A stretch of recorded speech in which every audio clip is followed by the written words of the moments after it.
अस्सलाम वालेकुम दोस्तों, मेरा नाम है असीम शफकत और आप देख रहे हैं हंसी टीवी। सऊदी अरब जैसी मुकद्दस सरजमीन पर पिछले कुछ सालों के अंदर हमने ऐसे ऐसे बदलाव देखे, बेहयाई और ऐसी फहाशी को प्रमोट होते देखा जिसके बारे में तस्वुर करना भी कुछ साल पहले मुमकिन नहीं था। हाल ही में ऑनलाइन म्यूजिक क्लासेस लॉन्च करने के बाद जहां पर बच्चों को घर बैठे म्यूजिक इंस्ट्रूमेंट सिखाए जाएंगे, सऊदी अरेबिया की एंटरटेनमेंट अथॉरिटी ने इसे मजीद एक कदम आगे ले जाने का फैसला किया है और पूरी दुनिया में टैलेंट और एंटरटेनमेंट के नाम पर नाच गाने और बेहयाई को प्रमोट करने वाले फॉर्मेट को सऊदी आइडियल के नाम से इस साल दिसंबर में लॉन्च करने का फैसला किया है। और टैलेंट से इनकी मुराद सऊदी अरेबिया के अंदर ऐसे लोगों को प्रमोट करना है और इनको मौका देना है जो कि नाच गाने के शौकीन हो और बाकी लोगों के लिए भी इंस्पिरेशन बने, क्योंकि इन टैलेंट शो के फॉर्मेट से तो हम सभी लोग वाकिफ हैं। इनके लिबास से लेकर सोच तक सब कुछ लिबरल और वेस्टर्न कल्चर को प्रमोट करता है। इस शो के जजेस में एक्टर असील अबू बकर, अरब अमाराती सिंगर आलाम अल शमसी, शामी सिंगर अल साले और इराकी कंपोजर माजिद अली शामिल हैं, जिसे मोहम्मद बिन सलमान के MBS ग्रुप और जनरल एंटरटेनमेंट अथॉरिटी ने मिलकर पेश किया और ये 2 मरहलों के अंदर मुकम्मल होगा। पहला सीजन दिसंबर के दरमियान टेस्टिंग मराइल का होगा, जिसके बाद 11 जनवरी 2023 को इसे पहली बार लाइव नशर किया जाएगा। और इसके बाद आप देखेंगे कि इस मुकद्दस सरजमीन पर एक तरफ खाना काबा का तवाफ चल रहा होगा तो दूसरी तरफ नाच गाने और बेहयाई का तूफान होगा। लोग इस मुकद्दस सरजमीन पर आकर नाचेंगे, गाने गाएंगे और इसे जज करने के लिए ये लोग यहाँ पर मौजूद होंगे। मोहम्मद बिन सलमान के विजन 2030 का मकसद ही यही है कि तमाम इस्लामी कानून और विरसे को ख़त्म करके सऊदी अरेबिया को एक लिबरल रियासत के अंदर बदल दे, क्योंकि इनका मानना है कि बहुत जल्द दुनिया से ऑयल की ज़रूरत ख़त्म हो जाएगी, जिसके बाद सऊदी अरेबिया की इकॉनमी, जो कि इस वक्त ज़्यादातर तेल की आमदनी या हज उम्रा की आमदनी पर डिपेंड करती है, ख़त्म हो जाएगी। लिहाजा अपनी आयाशियों का सामान इस सरजमीन पर बनाकर इसे दुबई की तरह टूरिस्ट अट्रैक्शन बनाकर पैसा कमाया जाए। और जाहिर है कि जब तक ये सरजमीन इस्लामी कानून के मुताबिक चलेगी, इस्लामी कल्चर होगा, तो कोई भी वेस्टर्न टूरिज्म यहाँ पर नहीं आ सकती। इन लोगों को अपने घर और कल्चर का एहसास करवाना जरूरी है। अरबों की यह सबसे बड़ी बेवकूफ़ी है कि शायद वेस्टर्न कल्चर को अपनाकर लिबरल बनकर म्यूजिकल कॉन्सर्ट, जुए और शराब खाने को खोल देने से कोई कौम मौज़िब या तरक्की याफ्ता कहलाती है। हालांकि सच ये है कि कोई भी कौम तरक्की याफ्ता और एडवांस अपनी रिसर्च और टेक्नोलॉजी में तरक्की से कहलाती है। मिसाल के तौर पर चाइना और अमेरिका। और जो कुछ भी नया इंफ्रास्ट्रक्चर सऊदी अरेबिया के अंदर बन रहा है, सब या तो अमेरिका या इसराइल की फंडिंग और इंजीनियरिंग से बन रहा है। इन हालात को देखकर अंदाजा होता है कि हालात कुर्बे क़यामत के मजीद नज़दीक होते जा रहे हैं और ये भी क़यामत की निशानी है कि मोहम्मद बिन सलमान को पहली बार सऊदी अरेबिया का वज़ीर आज़म बना दिया गया है, जबकि इसके 2 भाइयों में से एक को डिफेंस मिनिस्टर और एक को एनर्जी मिनिस्टर शाह सलमान के शाही फरमान पर बना दिया गया है, जिससे जाहिर होता है कि शाही खानदान के अंदर इक़्तिदार को लेकर डिमांड और आपसी खाना जंगी बढ़ती जा रही है। और शाह सलमान को अंदाज़ा हो गया है कि मेरी मौत के फौरन बाद इक़्तिदार की इस जंग के अंदर खाना जंगी शुरू हो सकती है, लिहाजा मजबूर होकर ये इक़्तिदार इसे अपनी ज़िंदगी के अंदर तकसीम करना पड़ा। इमाम मेहदी अलैहिस्सलाम के ऐलान की यह सबसे बड़ी निशानी है कि एक सऊदी बादशाह की मौत के बाद इसके बेटों के अंदर इक़्तिदार के लिए जंग शुरू होगी। मुसलमान कई ग्रोहों के अंदर तकसीम होकर एक दूसरे से लड़ रहे होंगे और इसी खाना जंगी और हंगामी हालात के अंदर इमाम मेहदी अलैहिस्सलाम इस सरजमीन की खिलाफत को संभालेंगे और एक बार फिर से तमाम मुसलमानों को इकट्ठा करके उम्मत के खलीफा बनेंगे। इस वक्त इनके सामने 3 ग्रोह बन जाएंगे, एक जो इनकी खिलाफत का इनकार करेगा, दूसरा जो इनसे जंग करेगा और तीसरा जो इनकी मदद करने के लिए खुरासान यानी आज के इंडिया, पाकिस्तान, अफगानिस्तान और ईरान के इलाके से काले झंडे लेकर निकलेगा।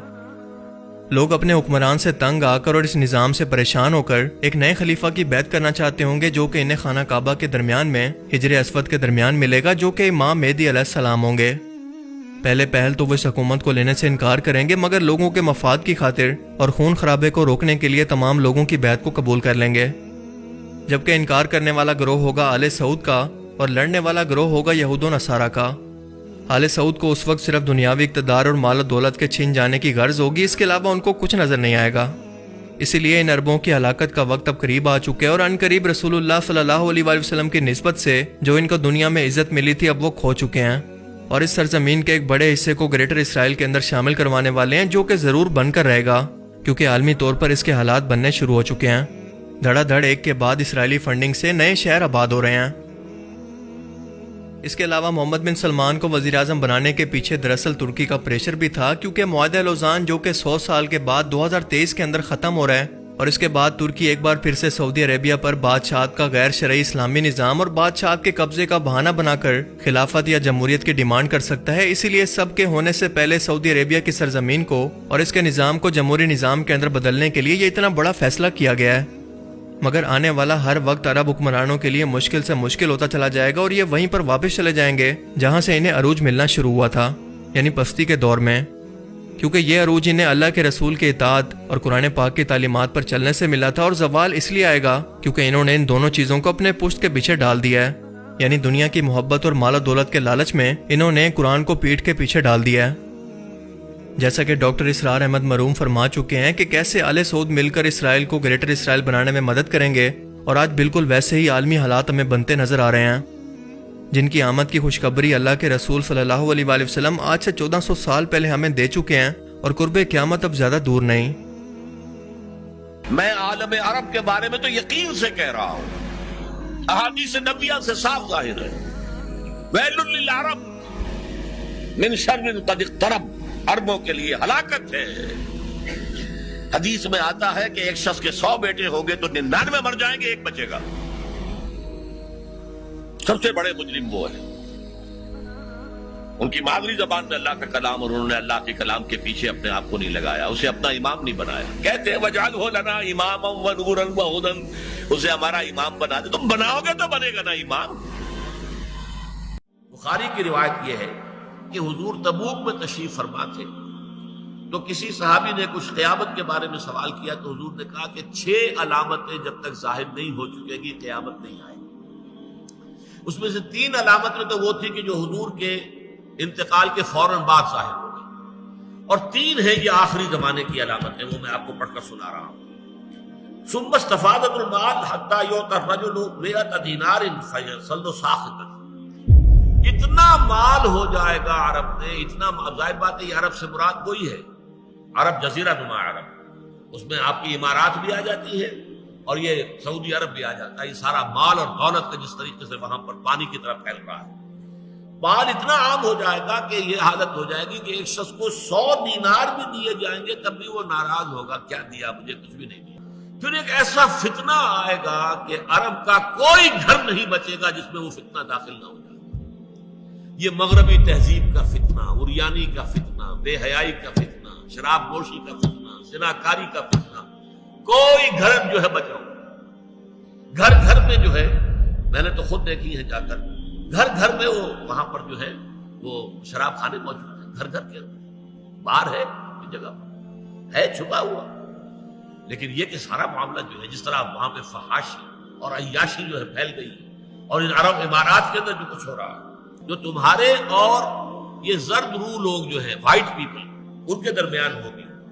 فَيَغْدِرُونَ، لیکن ایک موقع پر آ کر وہ صلح توڑ دیں گے، بغاوت کریں گے، بے وفائی کریں گے۔ فَيَاتُونَكُمْ تَحْتَ 80 غَایَةً تَحْتَ كُلِّ غَایَةٍ 12 نَفَرًا الفا، کہ پھر وہ تم پر حملہ آور ہوں گے 80 جھنڈوں کو اس کے ساتھ لے کر، اور ہر جھنڈے کے نیچے 12,000 کی نفری ہوگی۔ یہ حملہ ہے جس کے لیے نیٹو تیار کیا جا رہا ہے۔ اللہ تعالیٰ ہمیں سمجھنے کی اور نیک عمل کرنے کی توفیق عطا فرمائے، آمین۔